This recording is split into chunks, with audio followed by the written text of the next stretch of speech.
Right. So today we are diving deep into Guyanese politics. Oh, yeah. And specifically, we're looking at the opposition strategy for the upcoming 2025 elections. Right. And, things are getting interesting, to say the least. Definitely. We've got this article from News Source Guyana. Okay. And it's titled, WPA Wants Opposition Parties to Form Coalitions Ahead of 2025 Elections. Right. And it's pretty interesting. It lays out like a really compelling argument for why they should form a united front. Yeah. But, reading through it and thinking about everything that's going on, it kind of makes you wonder, can they actually pull it off? Well, I think the potential is there. The 2015 election, I think, showed us that when the opposition parties do unite, they can actually win. Yeah. And they can topple the, longstanding PPPC party. That's right. They actually did manage to win that election with a coalition. Yeah, it was APNU Right. and AFC. Yeah. And they joined forces and they formed a coalition government. And, that was a historic moment in Guyanese politics. Yeah, absolutely. And so it shows that it can be done. Yeah. It's not impossible. Right. But it's interesting. This time around, it seems like the WPA is really taking center stage. And, they're calling for this coalition. And it seems like they're the ones who are really kind of driving this narrative forward. Right. But they're not advocating for just any coalition. They have some very specific demands and concerns, particularly when it comes to APNU and how they operate. Yeah. So, the history between the WPA and APNU is a little complicated. They were part of APNU in the lead up to the last election, but they actually ended up leaving. Oh, really? Because they felt sidelined in the decision making. Wow. And imagine finding out about major policy decisions through the media. Oh, gosh. Yeah. That's got to sting a little bit, know? Yeah, no kidding. And they're basically saying look, we're not just here to make up the numbers. Right. We want a genuine voice. And it makes you wonder about the inner workings of APNU. Yeah. How are decisions made? Right. What would it take for them to become more inclusive, like the WPA is demanding? Yeah, and that's, a big part of this because the WPA is essentially saying that a united front is the only way to defeat the PPPC in 2025. Yeah. They're pointing to the PPPC's grip on power that they've had for, so long. And they're saying a divided opposition is just going to hand them another victory. Okay, so let's say hypothetically APNU doesn't meet their demands and the WPA says, okay, well, we're not going to join this coalition. Right. Then what happens? Well, it's possible we'd see multiple opposition parties all running independently. Okay. And, that could fragment the opposition. And it could even potentially lead to another minority government situation. Oh, wow. We saw that in 2011 when, despite not having a majority, the then ruling party still had quite a bit of power. So even if they don't secure a clear majority, they could still kind of call the shots. Potentially, yeah. Wow.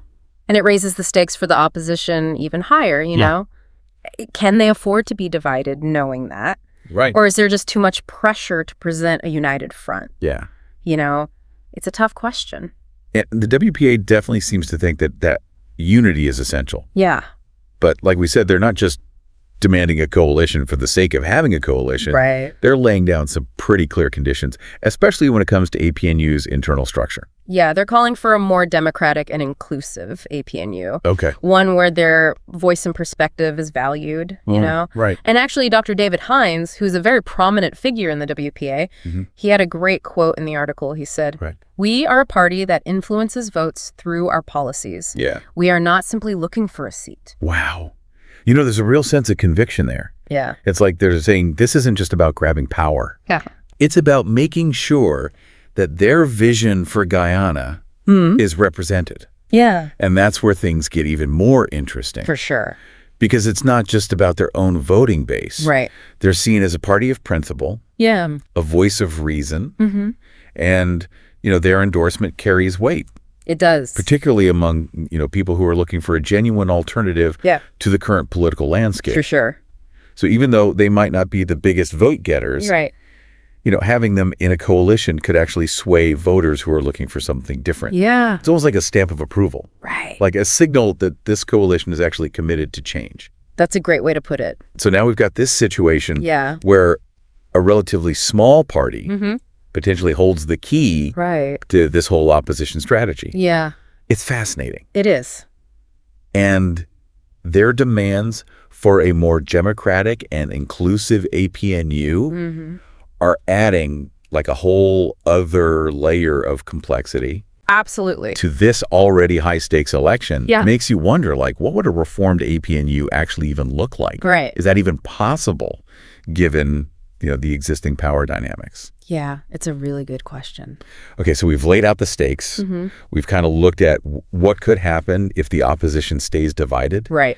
And we've seen, what the WPA's vision is for a more inclusive political process.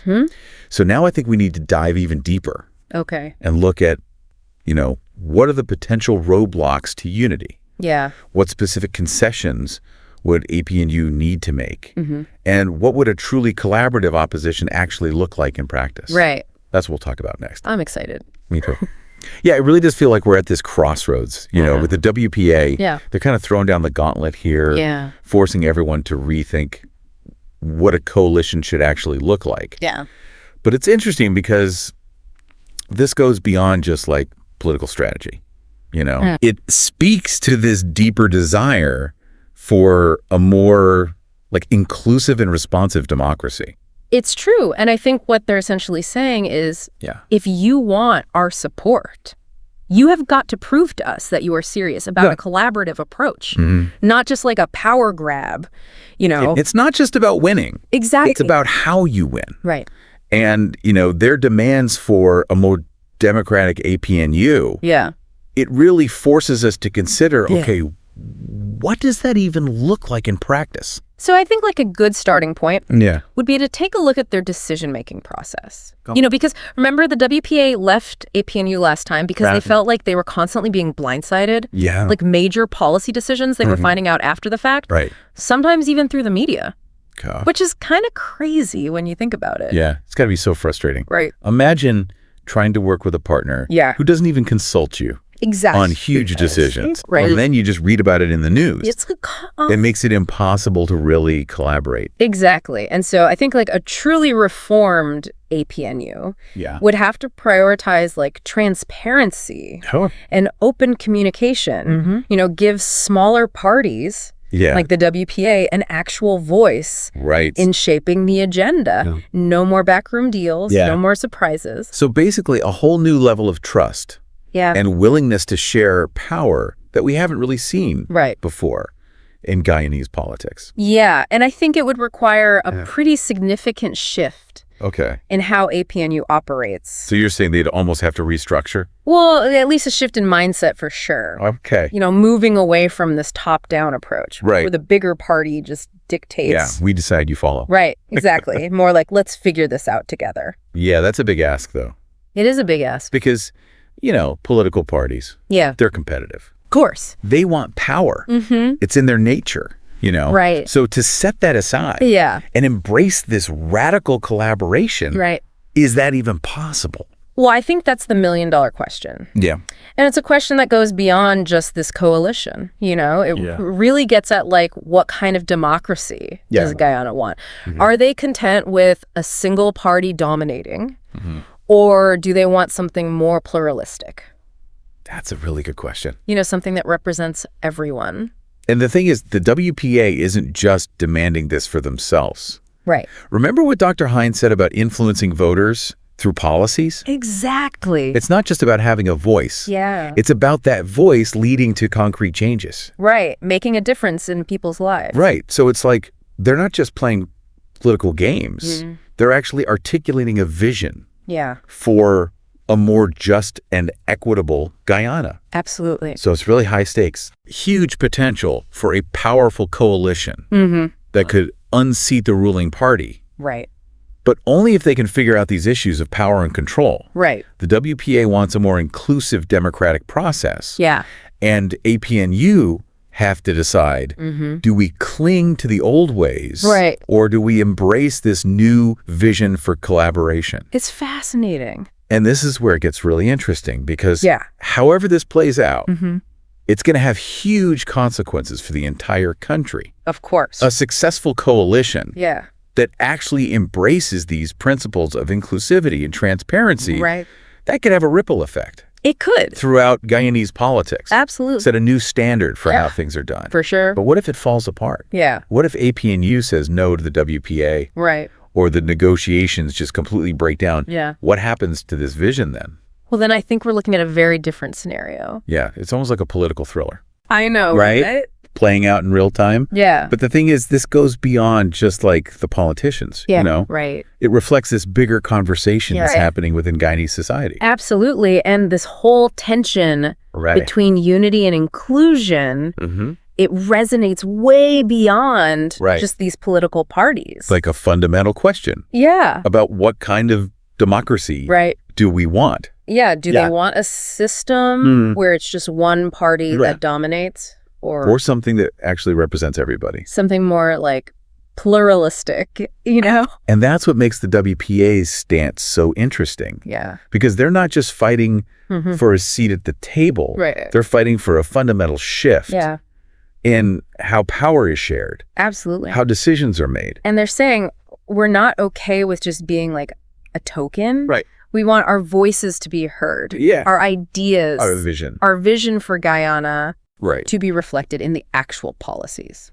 And I think that message resonates with a lot of people. It does. Especially people who feel like they've ignored. Marginalized. By the system. Exactly. So as we look ahead to the 2025 elections, it's clear that there's way more at stake than just who wins or loses. Right. It's about what kind of democracy Guyana wants to be. Exactly. Do they want a truly representative one? Where power is shared, where decisions are made through dialogue. Yeah, or do they want to just keep the status quo? Right, where one party just dominates. And the voices of dissent are silenced. It's a choice. Yeah. And ultimately, it rests with the Guyanese people. And that's what makes these next few months so important. Absolutely. You know, the decisions these parties make. Right. How they respond to the WPA, the kind of coalition that comes out of this. It's going to have a huge impact. It really is. On the future of the country. You know, it reminds me that politics isn't just about elections and campaigns. Yeah. It's about this ongoing struggle to create a society.